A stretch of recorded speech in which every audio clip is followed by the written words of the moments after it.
So there you just saw Prime Minister Modi addressing the parliament in Ghana. Prime Minister Modi was reasserting the old ties, age-old ties that India and Africa has shared and India and Ghana have shared. Prime Minister Modi said that India is a strong democracy, it is the largest democracy, and for India, it's not just merely a system. It is part of our fundamental values.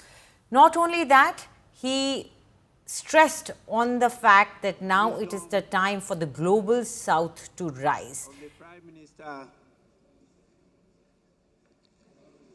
of the largest democracy in the world.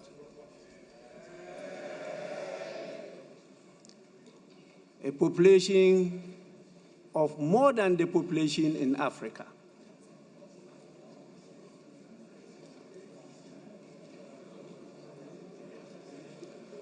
$2,500 political parties.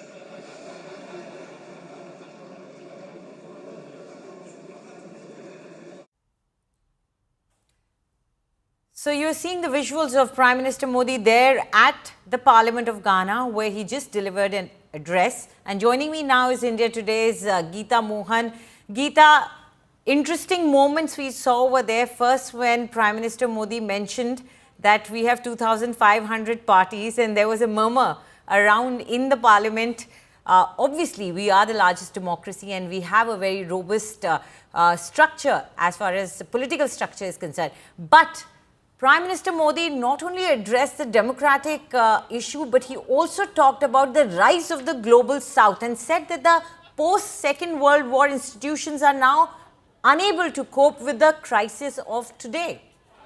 Well, absolutely. A very strong message.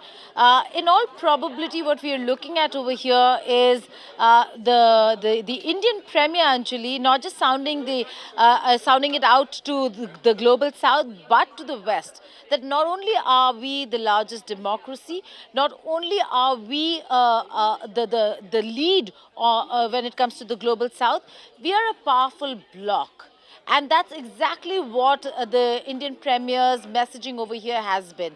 That it is time that the Global South takes a position on the map as it should have quite a while ago, and in this push to further the interests of the global south, he's spoken about how democracies do not just exist in the west, that they exist in the global south. They're thriving, they are prosperous, and they are progressive. So very, very strong message coming in from Prime Minister Narendra Modi on the message of democracy and the fact that in the Africa outreach, not just the global south outreach, the message is about how democratic structures are thriving and that they are growing. So it is not just confined to the region, but also a message looking to the west as well.